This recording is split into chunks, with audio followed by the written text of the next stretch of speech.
Kamla. My guest today is filmmaker Ben Reiki. He grew up in a town in Silicon Valley, which was not well known, but thanks to Netflix, it's now on the world map. Welcome to the show, Ben. Thanks, Kamla. So what does it feel like when you see your hometown? It's really exciting. I think now when you go there, there's many buildings for the Netflix campus. And I remember when it started as just a little warehouse on University Ave, and to become the global empire it has in 170 countries, originating from my hometown, it's really exciting to see. Okay. Did you have any of your films on Netflix at all? Yeah. Bomb the System, the first film I produced, is on there. It's a film about graffiti writers in New York. And we're talking about a few other things, and The Ashram will be releasing on Netflix. Okay, so we're going to be talking about The Ashram. So 2018 is turning out to be a very interesting year because you're releasing The Ashram, which premiered at the CineQuest Film Festival. Mm-hmm. You're wrapping up Maria, which is a film set in the Philippines, and then you're working on a PBS series. That's right. So let's find out why you left Silicon Valley. You have a dad who is a well-known venture capitalist, who's steeped in technology. You grew up in the heart of Silicon Valley. Why would you want to leave Silicon Valley and go south on 101 and land up in Los Angeles? It's interesting that the tech background... Your car should have gone up 101 North. Yeah, we're straight into the city. I still keep Silicon Valley roots very close to my heart. It's in my DNA. It's part of my upbringing. My dad, is one of the first wave of Indian immigrants who helped build the technology foundation of the Valley.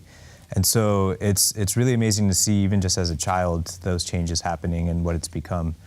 But the tech background really plays into the creative background as well, because being up here, we had access to a lot of the advanced video editing software before it really hit the rest of the country. Like what, Adobe? Adobe, Premiere, a lot of the morphing technologies. And so, one of my really close friends that we grew up making backyard movies together used to do really advanced special effects when we were 12 and 13 years old. We would have lightsaber battles and stuff that's very commonplace now, and this was way predated YouTube and the internet. But it really allowed us to make these 30-second, 5-minute shorts and make hundreds of them. And so at that time, we would go see a movie in the theaters and then come home and try and replicate it as best we could in our goofy costumes. And so I think in that way, it really did give us an insight into storytelling through the tools that were available at the time. And that's really sort of became the foundation for my learning. So you knew early on that you wanted to be a filmmaker? Yeah, I guess from my early teenage years, we had a family video camera, and so I had this Indiana Jones costume and a whip, and we used to go into the backyard and shoot these videos for fun. And in some ways, that was the most pure kind of creation because there was no money or concern of distribution. It was really just having fun. It was just the joy. Yeah, and in so many ways, it's interesting. I find that the older I get, the more I try and rehash that kind of inspiration, because the stakes feel so much higher now, and there's so much more money involved, and there's so much more infrastructure. Whereas I still really like to create, even on the side, just to keep the juices flowing. Just any home videos, vlogs, rap videos. Yeah, I saw a rap video of yours. Oh, my God. I hope I didn't send that to you. No, it's there in the whole world to see. It's on YouTube. Oh, yeah. So you went off to New York, the Tisch School, to study film. Yeah, it was a great experience. I kind of somewhere knew or felt that I would end up back in California, or all roads lead to Hollywood eventually if you're trying to work in this business. And so when I went to New York, I was really excited to try, what New York, the epicenter of every sort of major movement, whether it's finance, film, fashion. And I really spent my formative years there from 18 to 24. And I loved it. I still consider New York the greatest city in the world, and the kind of energy that you have there is unparalleled, and the diversity. I think one of the best things about it is that, per square foot, Queens is the most diverse place in the world. And so I never met the same person twice. And as a young person, sort of getting an education, part of it was in the classroom, but part of it was on the street, just the experiences that I had. And we used to have this saying in New York, I went to NYU Film School, which is a big rivalry with USC and UCLA, that in New York you make films and in LA you make deals. Ah. And that was sort of like, yeah, the ethos of the time out there. Okay, we'll come back to the deals, but we'll talk about the movies that you made. So when you graduated, I remember seeing your first film. It was about a garbage collector. Right. What My was it thesis called? film. It was called Waste. Waste. And you actually spent time learning the business. Yeah, I was really fascinated with, I think there's a lot of shows about cops and firemen, but not about the other big city agency, about sanitation. And they're sort of the unsung heroes. I mean, they lift 12 tons a day, they break their back, then anything you can think of, you see it in the trash. You can really learn a lot about a person by their trash. And so it sort of became one of my first obsessions as a topic. And I got permission from the mayor's office of New York to work as a garbage man. You had to get permission? Yeah, I went through the publicity department and they were like, okay, if you want to, sure. And I had to sign a waiver and stuff. And so I would wake up at 5 in the morning and go throw trash for a couple hours and then go to class. Which part of New York? It was in Midtown. Yeah, Okay. and just kind of seeing the world and the perspective through their eyes. And a lot of it's sort of out of sight, out of mind, but the infrastructure and the mechanisms that go into this, I mean, if they stopped working for a day, it would be 10,000 tons a day piling up in New York. And so, I had written a feature script at the time about a garbage strike and did the short film that was sort of intended to be a sample for the feature. And I met this incredible person, John Campo, who was a sanitation worker, playwright, and actor. And only in New York would that happen. But he became one of my closest friends and mentors, and we wrote together, and we ended up developing this incredible friendship. And I guess that's what You're still in touch with him? He sadly passed away recently. Oh, sorry. Yeah, no, it's okay. We did a lot of collaborations together, and we sort of, as any great collaboration would be, really helped push each other to a new level. And so I really hold him dear and near to me, and I learned a lot from the man.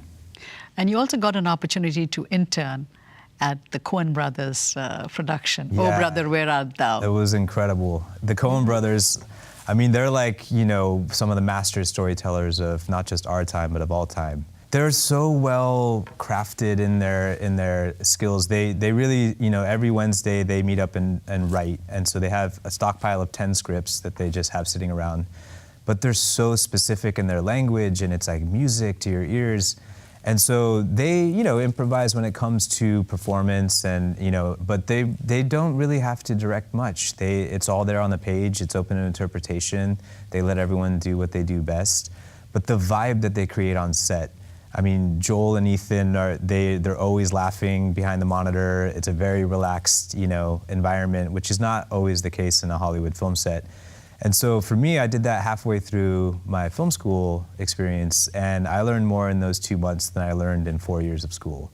And just in terms of like how the mechanisms work, what the politics are, how a set is run. And they're just really humble people and gave me advice, and I could take Were they them to approachable? lunch. Could you go and very talk to them? approachable. Yeah, and I probably, being a young, 20-year-old, didn't know my boundaries and would say, hey, can you watch my short film and this and that? And, and they would watch it and give me feedback. And it was just so incredible to see that people of their stature and their experience were just real guys. And then you worked for George Clooney. Yeah, I went to work for Clooney on the first picture that he directed, Confessions of a Dangerous Mind. And he, again, is just an incredible human being. He's so funny. He's kind of known as a prankster around Hollywood. He'd always pull jokes on people.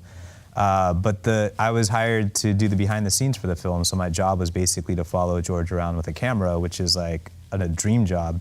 And it was Drew Barrymore and Julia Roberts and Sam Rockwell. And the film is really underrated. If people haven't seen it, I would highly suggest to go out and watch it. But again, just an incredible experience to have that kind of exposure. So you've had this, very early on, you had very good exposure. You worked with some of the best-known filmmakers and actors. And then you went on to make your second film, which I think released via Google. Yeah, yes. But that didn't do well for you in some ways, because something happened which probably left a bad taste in your mouth. Yeah, so Waterborne was my first feature film, and I directed that in 2005, and it won South by Southwest. It was an amazing experience, and I sort of signed an agent and a manager and really started to learn the ropes firsthand. But when it came time to distribute the film, we had two options. We had a traditional deal on the table, which would have recovered a significant amount of the budget, and a deal from Google Video before they acquired YouTube to release the film on their platform as the first film to be distributed by Google. But it was no money. So the risk was take the money in hand and go the traditional route, or roll the dice and be a pioneer and try and do something that was very cutting edge. And so, after a talk with all the investors and the kind of the rest of the team, we decided to take the plunge. And it was incredible the kind of press that it generated. I mean, it was page one LA Times, comparing our films to my film to Disrupting the Studio Model.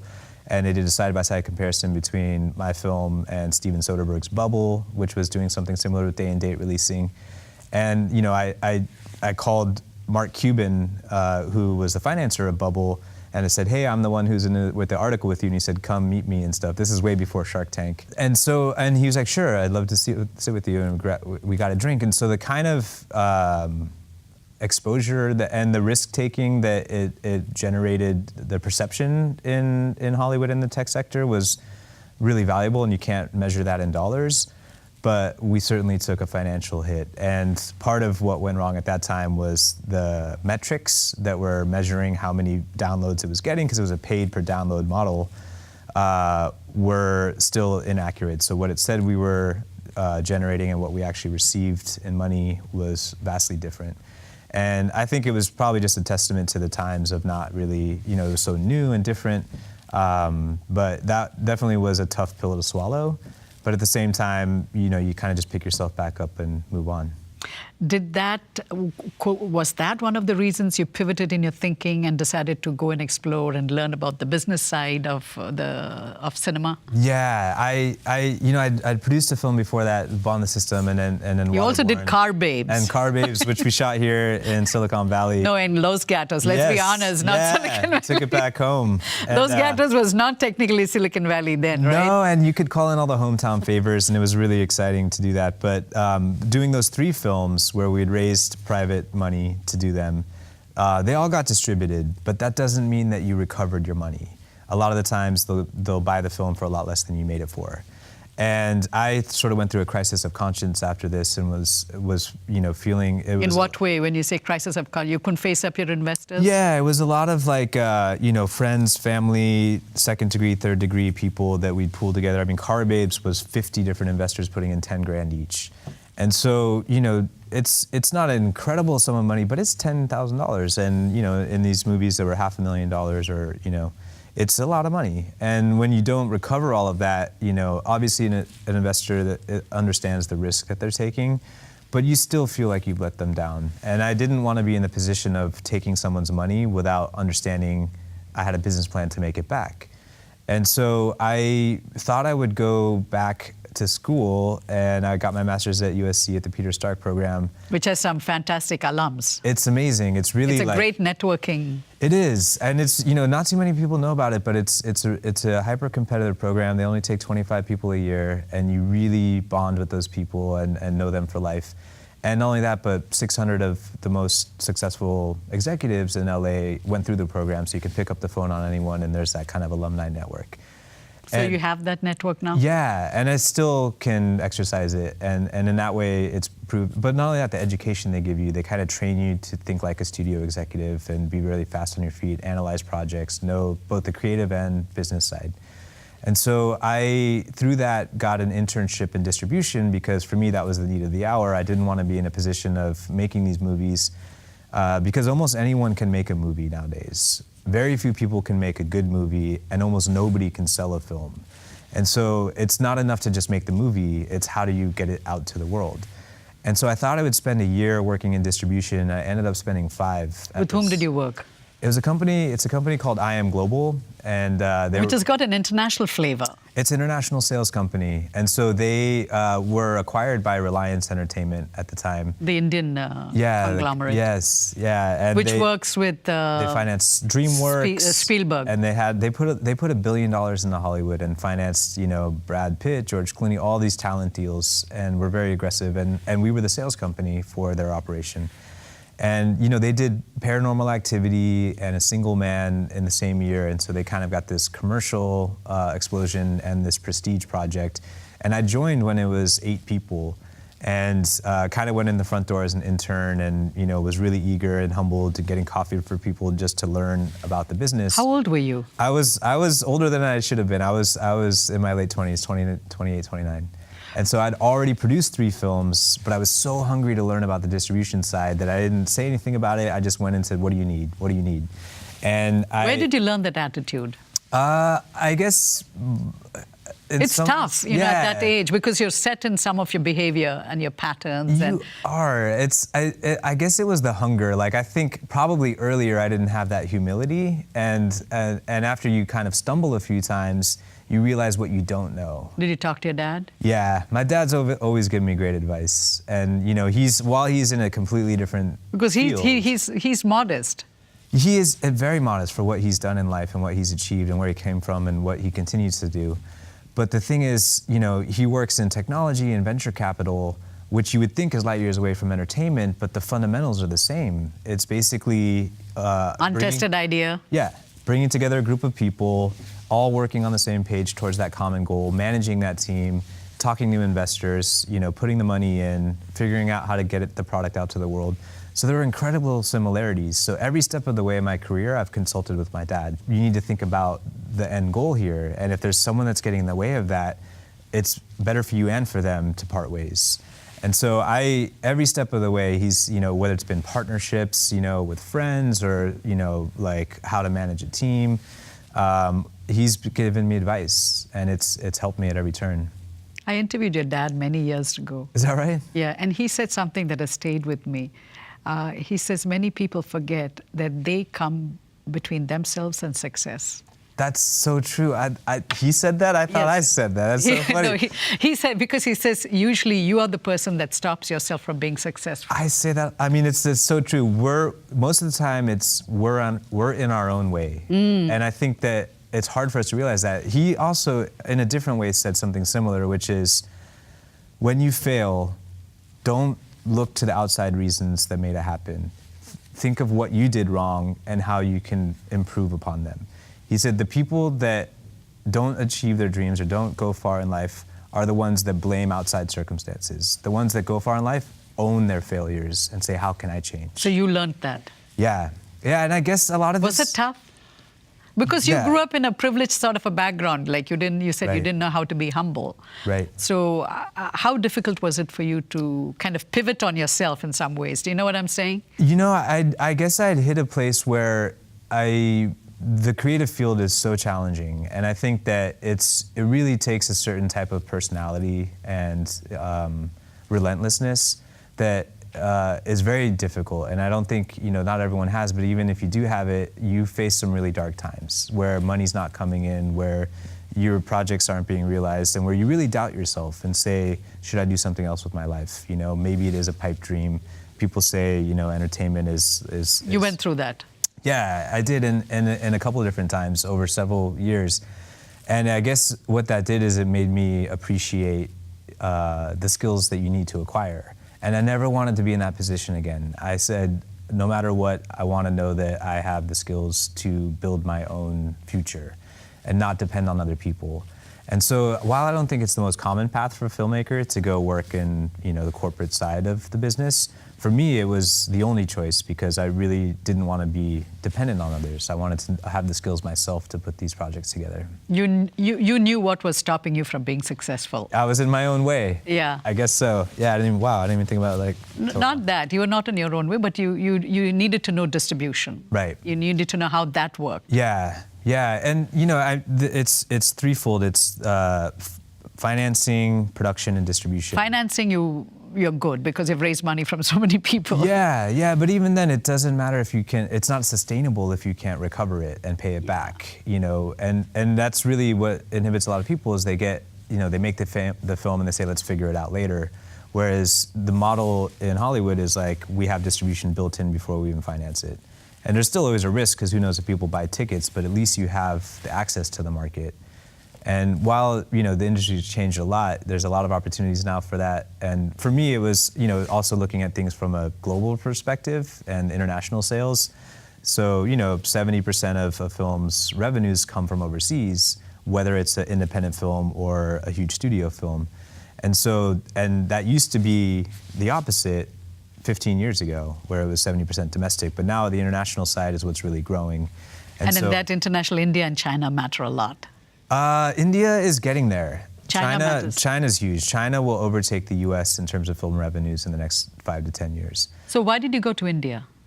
You know, for me, it was a personal as much as professional decision. Were you on a spiritual quest? Initially, I guess in some ways there's always that fascination. But for me, my dad, being born and raised there, and my mom is, East Coast American. I know the culture was very familiar to me. All my cousins and aunts and uncles moved here when I was a kid. They were all, full Indian, and culturally it was very.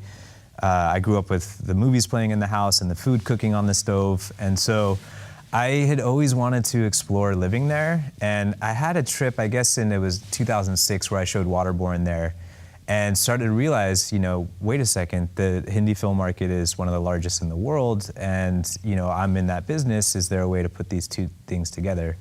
And so I went out there, again, just telling myself I would give a year, and it ended up being 3 years, but spread out over some time, and it's been a pretty exciting journey. And those 3 years also led you to make this film, The Ashram. Yeah. Which means the monastery. Yeah. In some ways. So let's take a quick look at the ashram and come back and talk about it. All right. So all those who seek are welcome. And what is it to seek? Truth? The truth takes time, my friend. You certainly don't take no for an answer. I'm Jamie. Chandra. So what made you become a seeker? Maybe you knew a friend of mine. She passed through here a while back. Her name's Sophie. Our Guruji has been reincarnating for thousands of years. Do you know why you are here? You are here because you know something. There is something so beautiful happening here. This mountain is the gateway to another realm.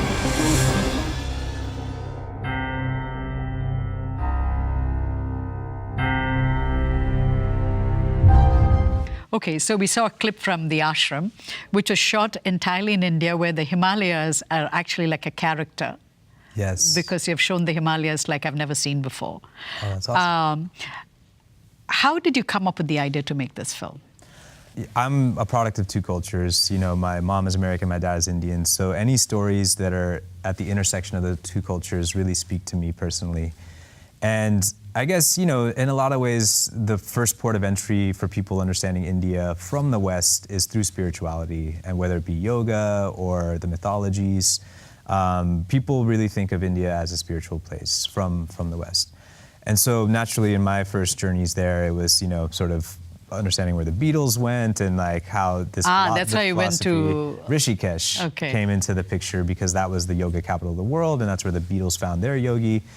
And so Steve Jobs also went to that part of the world. Yes, and people say that's where he had the idea for Apple, was on his journey. He says he found Indians to be the most intuitive. Is that right? I think that's what he said, yeah. Wow. Well, he's right. No, I guess in that way, it's such a different way of looking at the world. And there's definitely a sense of family and a sense of identity and a sense of, just faith that I don't think that the West has, is adopting, but isn't there inherently. And I think for me, going to Rishikesh and sort of seeing a lot of people that had come to find themselves, or at least, begin the journey, it was a really exciting mix of cultures, and at the same time, rife with drama, because people that come out there, there's sort of a spiritual tourism that's packaged for them, and there's, while there's as much good that can come out of that journey, there's also a lot of danger and darkness that's associated with it. And so it was, I guess I was at one of the artis on the river, and I saw this European woman dressed in full Indian salwar kameez, and I was like, what's her story? Like, what brought her here? What does she believe?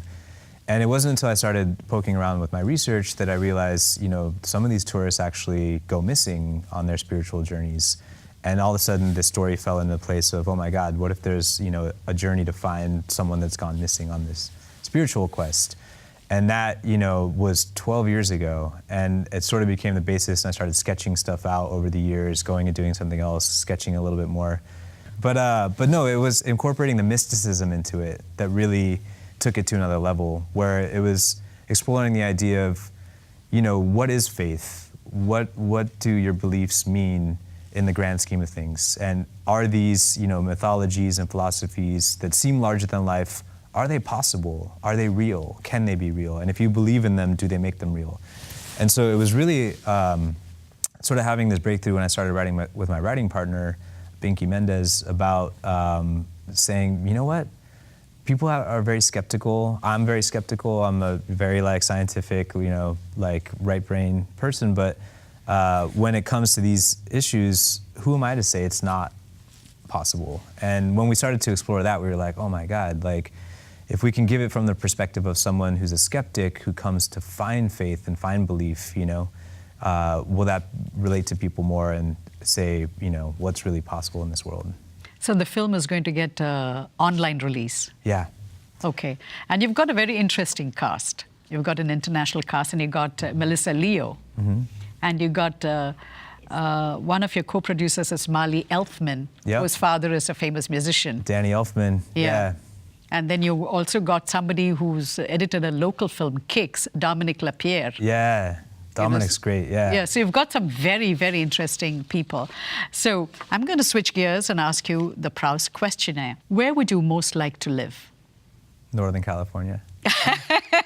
I'm not just saying that. No, I guess the apple doesn't fall far from the tree. The wavelength that people are on up here, the kind of nature juxtaposed with city, the innovation, the progressiveness, it's a really beautiful place. Okay, so you have to come up here more often. Yes, and my parents are still here, so I have every reason to. Okay, what is your motto?